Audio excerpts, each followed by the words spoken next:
Guys welcome back to our channel. అందరు ఎలా ఉన్నారు? ఈ రోజు అయితే మా పాప ఒక పని చేసింది, అదేంటో నేను లాస్ట్ లో చెప్తాను. ఈ రోజు అయితే కుడుములు చేస్తున్నాను అనమాట. ఇది చూడంగానే మీకు ఏమనిపించిందో నాకు ఖచ్చితంగా కామెంట్ చేసి చెప్పండి. ఇది రాగి కుడుములు. ఇది బియ్య పిండితో కూడా చేస్తారు, కానీ మా దగ్గర అప్పుడప్పటికి అవైలబుల్ ఉంది ఇది ఒక్కటే అనమాట. అందుకని దీంతో చేసేసాము. దీంట్లో బెల్లం అండ్ కొబ్బరి వేసి చేశాను అనమాట. ఇక్కడైతే మా అత్తయ్య ఫస్ట్ గడ్డి పెడుతుంది, అంటే మాడిపోకుండా ఉండడానికి. ఆవిరిగా చేస్తాం కదా, ఆవిరి కుడుములు అంటారు.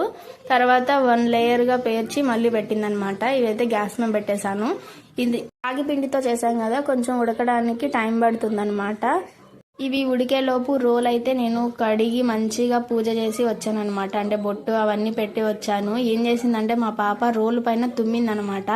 మా దగ్గర రోలు పైన తుమ్మితే వాళ్ళకి రోలు పైన కూర్చోబెట్టి కుడువులు అయితే పోయాలి. ఇది ఖచ్చితంగా పోయాలి, ఎందుకంటే ఆ బండ ఇరిగిన దాకా దాని పెళ్లి కాదు అంటారనమాట. మా సైడ్ అయితే అలాగే చేస్తారు.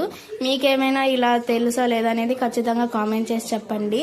ఒకవేళ మీ పిల్లలు కానీ ఇలా చేస్తే ఖచ్చితంగా పొయ్యండి. నేను ఎలా అయితే చూపిస్తున్నానో అలాగే పొయ్యాలన్నమాట. అంటే 3 సార్లు పాప చుట్టూ తిప్పి పొయ్యాలన్నమాట. ఇంకా ఈ వీడియో మీకు యూజ్ అనే అనుకుంటున్నాను. నచ్చితే సబ్స్క్రైబ్ చేసి లైక్ చేయండి. Bye guys.